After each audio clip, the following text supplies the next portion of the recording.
Assalamualaikum warahmatullahi wabarakatuh. Bismillahirrahmanirrahim. Qala al-musannif rahimahullahu ta'ala wa nafa'ana bihi wa bi'ulumihi fid dharain amin ya rabbal alamin. Qala rabbi shrah li sadri wa yassir li amri wahlul 'uqdatam min lisani yafqahu qawli. Qala la ilma lana illa ma 'allamtana innaka antal alimul hakim wa tub 'alaina innaka antat tawwabur rahim. Yang kami muliakan Kiai Muslim Muallim, Ketua IKBM, Bapak Haji Ahmad Hoji, pengurus Majelis Hafizil Quran Al-Mubarakah dan segenap jemaah yang hadir pada kesempatan malam yang berbahagia ini. Alhamdulillah, puji syukur kepada Allah Subhanahu wa taala, malam hari ini kita dapat melanjutkan kegiatan rutin kita, yaitu Majelis Hafizil Quran Al-Mubarakah. Hadirin yang dimuliakan Allah, malam hari ini kita masuk pada kajian yang ke-18. An Maimunah radhiyallahu anha qalat, dari Maimunah radhiyallahu an berkata, marran Nabi sallallahu alaihi wasallam, suatu ketika Nabi sedang berjalan, bisyatin yajurrunaha, kemudian Nabi melihat seekor kambing, yajurrunaha, yang menyeret terhadap kambing itu para kaum orang-orang. Faqala, maka kemudian Rasul bersabda, lau akhadtum ihabaha, seandainya kalian semua mengambil ihabaha terhadap kulitnya kambing. Faqalu, kemudian mereka menjawab, innaha maitatun, sesungguhnya kambing ini bangkai ya Rasul. Artinya kambing yang tidak disembelih, mati begitu saja. Faqala, kemudian Rasul menjawab, yutahhiruha al-qardu, bisa mensucikan terhadap kulit kambing al-qardu apa? Daun salam. Daun salam itu kalau saya lihat di kamus Al-Munawwir, itu juga bermakna daun akasia. Banyak di sini daun akasia. Jadi daunnya sampai ke biji akasia itu bisa dijadikan untuk menyamak kulit. Akhrajahu Abu Daud wan Nasa'i, mengeluarkan terhadap hadis ini siapa? Imam Abu Daud dan Imam Nasa'i. Al-ma'nalul ijmal, makna secara umum, makna secara global. Ra'a Rasul sallallahu alaihi wasallam, melihat siapa Rasul sallallahu alaihi wasallam, syatan mulqatan, satu ekor kambing yang tergeletak, alal ardi, di atas tanah, qad jarraha, kemudian menyeret terhadap kambing itu ba'dun nasi, siapa? Sebagian orang-orang, li ilqaiha ba'idatan anil masakin, untuk membuang agar jauh dari rumah-rumah, li'alla yata'addan nasah, agar supaya kambing yang sudah mati ini tidak menyakiti manusia, bi raihatihal muntanitati, dengan baunya yang sangat menyengat. Faqala, kemudian Rasul bersabda, lahum, terhadap mereka, lau akhadtum jildaha, seandainya kalian mengambil terhadap kulitnya, fantafa'tum bihi, kemudian kalian memanfaatkan terhadap kulitnya itu, fa akhbaru, kemudian mereka memberitahu kepada Nabi, bi annaha maitatun, bahwa sesungguhnya kambing itu adalah bangkai. Faqala, kemudian Rasul menjawab, lahum, terhadap mereka, yutahhiruha al-qardu, bahwasanya yang bisa mensucikan terhadap kulit itu adalah al-qardu, itu adalah daun salam atau albasia, akasia, karena sifatnya dia itu kelat. Jadi artinya yang kelat-kelat itu bisa. Kalau orang tua kita dulu juga kapur boleh. Kenapa kulit itu harus disamak? Yang pertama, dia akan membunuh kuman-kuman yang ada di kulit itu. Yang selanjutnya itu, kalau disamak, dia akan tahan kulit itu. Kalau dalam istilah kekinian itu disebut tanning, proses pensamakan itu tanning namanya. Kalau sudah disamak, jadilah leather kalau kata orang sekarang. Maka jadilah kulit HP, jadikan handbag, tas dan sebagainya. Kemudian dia akan tahan dia dan tidak berbau. Kesimpulannya bahwasanya hukum Islam ini, apa yang diajarkan di dalam Islam ini tidak kontradiksi dengan hukum kemodernan ini. Selalu cocok dan selalu cocok. Bukti dari kebenaran Islam. Fikul hadis, pemahaman hadisnya, yang pertama adalah an-nahyu an idha'atil mal idza amkana al-intifa'u bihi biwajhin minal wujuh. Larangan dari Allah an idha'atil mal, dari kita itu menyia-nyiakan, membuang-buang harta, idza amkana, ketika masih memungkinkan al-intifa'u, mengambil manfaat, bihi dengannya, biwadhin minal wujuh, baik itu dari satu cara, dari banyak cara. Artinya ketika masih bisa disiasati, harta itu bisa dimanfaatkan, maka dilarang oleh agama kita untuk membuang begitu saja. Maksudnya seperti itu, kesimpulan dari pemahaman hadisnya. Yang kedua, yutahhiru jildul maitati, sucinya kulit bangkai itu adzabhu, itu dengan sama bil qardi, yaitu dengan daun salam atau daun akasia.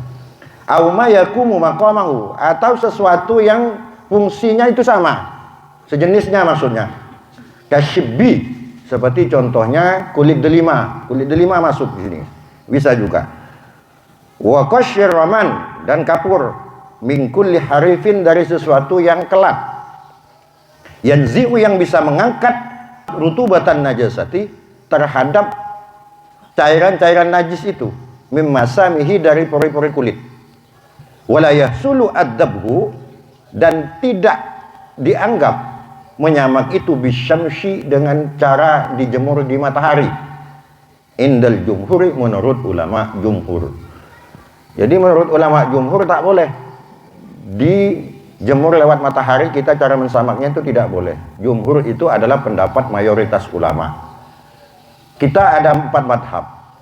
Jadi kalau 4 madhab ini, kalau dah disebut jumhur ulama, maka 3 dari 4 madhab ini masuk di jumhur ini. Satu yang beda nanti hukumnya.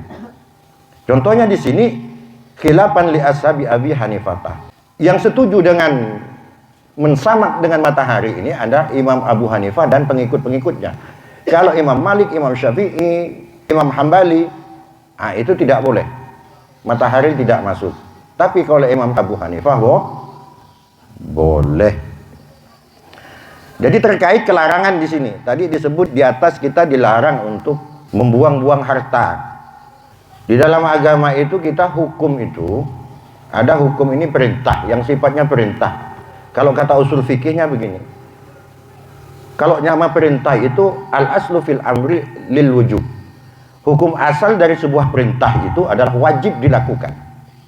Tetapi ada al-aslu fil amri la yaqtadi tikrar. Hukum asal dari sebuah perintah itu tidak wajib untuk mengulang terhadap kewajiban yang sudah kita lakukan. Maka ketika arti perintah, tidak selamanya perintah itu harus kita lakukan.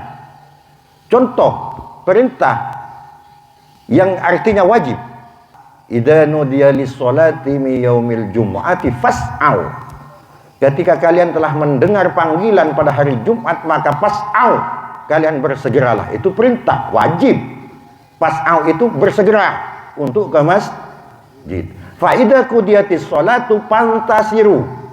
Tapi kalau sholat Jumat telah kalian lakukan, fantasiru, maka kalian bolehlah, silahkan kalian, ayo bertebaran semua fil ardi, di bumi Allah, wa btagu min fadlillah. Carilah dari keutamaan-keutamaan Allah itu. Artinya ketika itu wajib, itu namanya. Kalau yang tidak ada kewajiban kita untuk mengulang perintah, al-aslu fil amri la yaqtadi tikrar. Contohnya apa? Contohnya naik haji dalam Al-Imran, coba dilihat. Walillahi 'alan nasi hijjul baiti man istata'a ilaihi sabila. Bahwa kita naik haji ini wajib bagi yang mampu.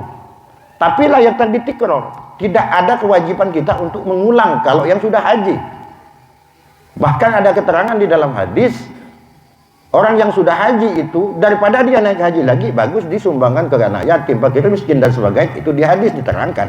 Tapi bagaimana kalau kita asbabnya, sebab kita mau naik haji lagi yang kedua dan seterusnya itu, kalau alasannya kangen, terom, pengen ke Baitullah lagi, gimana? Boleh secara hukum itu karena orang kangen itu tidak bisa mengobati kangennya kecuali dia bisa bertemu dengan yang dikangenin, maka hukumnya boleh. Tetapi kalau niat dia itu sudah lain karena pengen dipuji orang dan sebagainya, itu sudah beda hukum.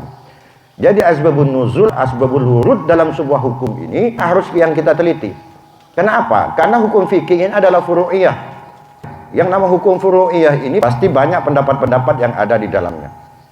Ini kan tadi yang saya jelaskan itu adalah diantara kewajiban kita itu bahwa kita tidak boleh berpangku tangan. Orang Islam ini diperintahkan agama itu harus giat bekerja kita. Jangan cuma ongkang-ongkang kaki. Dia ada kisahnya di kitab itu diceritakan begini. Ada seorang waliullah. Dia ini setiap hari hanya menjual kayu ke pasar. Setiap kayu yang dijual telah laku, cukup untuk makan anak istrinya dalam sehari semalam, itu pulang ya. Dia lanjut kemudian ibadah lagi. Berjalannya waktu kemudian dia mikir, aku ini wali Allah, doaku selalu mustajab. Kenapa aku harus bekerja? Kenapa aku tak doa saja kepada Allah? Agar apa? Agar aku tanpa harus bekerja kemudian aku fokus untuk beribadah kepada Allah. Akhirnya dia doa, ya Allah, tolong beri rezeki aku tanpa harus aku kerja. Agar aku ini bisa beribadah kepadamu full 24 jam dan kewajibanku untuk anak istri juga tercukupi. Akhirnya apa? Dengan kuasa Allah, beberapa waktu kemudian Allah menjadikan si wali Allah ini, itu ada satu kasus yang menyebabkan sebenarnya dia tidak salah, tetapi karena ada kasus itu kemudian dia tertuduh, akhirnya dia masuk penjara. Ketika masuk penjara mengadu, ya Allah, doaku itu aku pengen tidak kerja agar ibadahku bisa fokus. Apa jawab Allah? Ya itulah yang kamu minta. Di penjara kan kau tak perlu kerja kau. Pagi dikasih makan, siang dikasih makan, malam dikasih makan. Kamu fokus ibadah. Artinya apa? Di dalam berdoa juga, kalau urusan ikhtiar itu kita tetap harus, Pak. Siapapun itu. Kecuali ada orang-orang tertentu yang dia punya makom tajrid. Yang makom kita berpangku tangan tapi pengen sama dengan orang yang kaya misalnya. Nah itu maksudnya. Yang ke-19, An Abi Sa'labatal Khulsani radhiyallahu anhu qala qultu ya Rasulullah. Dia bertanya kepada Rasul, ya Rasulullah, inna bi ardi qaumi ahli kitabin. Sesungguhnya aku pada suatu ketika aku berada di wilayahnya orang ahli kitab. Afana'kulu fi aniyatihim? Apakah boleh saya makan dengan wadah-wadah orang ahli kitab itu? Qala, kemudian Rasul menjawab, la ta'kulu fiha. Jangan kalian makan dengan wadah-wadahnya ahli kitab illa, ada istisna, illa kecuali alla tajidu ghairaha.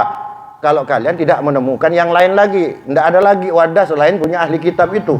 Tapi pertama, faksilu, maka cucilah oleh kalian wadah itu, wa kulu fiha, dan makanlah dengan wadah orang ahli kitab. Dicuci dulu boleh. Nah, siapa ahli kitab ini? Di dalam tahlil lafzinya di sini analisa lafadznya, ahlu kitab ini adalah kum al-yahudu wa kitabuhum at-taurah. Pertama, itu disebut dengan orang Yahudi yang kitab sucinya adalah kitab Taurat, wan nasara wa kitabuhum al-injilu.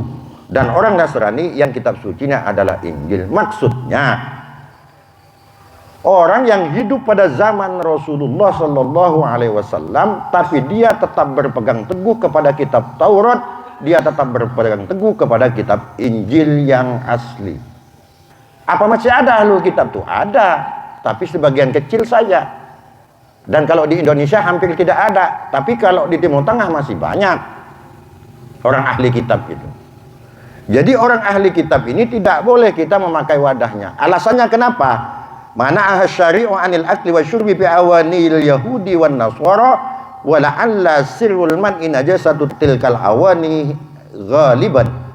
Jadi hukum syara ini melarang kita makan minum dengan wadahnya orang Yahudi dan orang Nasrani, karena kadang-kadang dari rahasia dilarangnya itu adalah karena ada najis di wadah-wadahnya yang biasa dilakukan oleh orang itu, li'annahum la ya'tannuna bi amri taharati wan najasati, karena dia kurang perhatian terhadap persoalan najis-najis.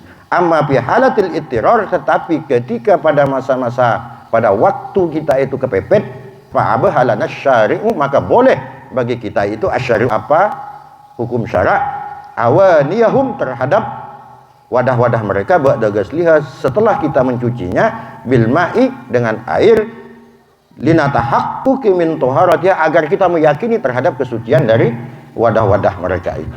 Tapi itu ahli kitab yang masih berpegang teguh kepada Taurat atau Injil, bukan kitab-kitab yang kebanyakan ada di agama-agama yang sekarang yang merupakan buatan manusia itu juga. Itu tidak bisa. Ini ahli kitab saja seperti ini. Padahal kitab dari Allah, Taurat dari Allah, Injil dari Allah juga.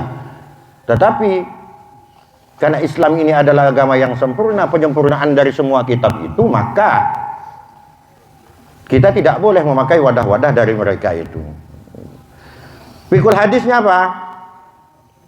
Yang pertama, jawazu isti'mali awani ahli kitab ba'da ghasliha. Boleh kita itu menggunakan wadah-wadah orang ahli kitab setelah kita membasuhnya terhadap wadah itu. Yang kedua, an-nahyu fil hadis lil karahati. Sedangkan larangannya ini kalau kepada ahli kitab itu lil karahati, hukumnya makruh. Hukum asal dari sebuah larangan, kata qaidul fikihnya, usul fikihnya, itu hukumnya haram. Al aslu fin nahyi lil karahah. Hukum asal dari sebuah larangan itu bisa bermakna makruh. Kalau yang bermakna haram apa? Innamal khamru wal maisiru wal ansabu wal azlamu rijsun min amali syaitan. Dari amal-amal syaitan, itu perbuatan syaitan. Fajtanibu, itu larangan itu.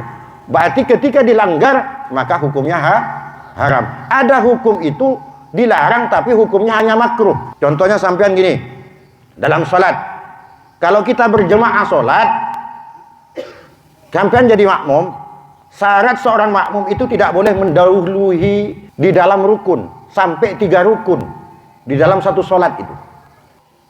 3 kali mendahului rukun di dalam gerakan kita dengan imam, maka dia telah makruh tahrim. Maka makruh itu kata ulama ada makruh lit tahrim, ada makruh lit tanzih. Mendahului yang 1 dan 2 rukun pada imam itu makruh tanzih. Sampai 3 kali mendahului imam maka sholat Anda batal karena sudah makruh tahrim gitu. Nah, kalau dalam kaitan ini apa? Kalau dalam kaitan ini kita masuk ke makruh tanzih kalau punya ahli kitab. Tetapi kalau bukan ahli kitab, sudah nyata-nyata orang itu kita biasa pakai najis dan sebagainya, maka kita wajib mencucinya dulu. Mencucinya sesuai aturan seperti yang telah dijelaskan pada pertemuan-pertemuan sebelumnya. Nah, itu bapak-bapak sekalian, kita cukup 2 saja, sedikit-sedikit saja, karena ini juga yang saya sampaikan ini termasuk kitab hukum. Kita menerangkannya, tak boleh terburu-buru, karena sifat manusia ini kadang-kadang keselio dalam ucapan, bisa bahaya. Tidak apa-apa kita sedikit, yang penting kita bisa paham terhadap isinya dan bisa menjadi ilmu untuk kita.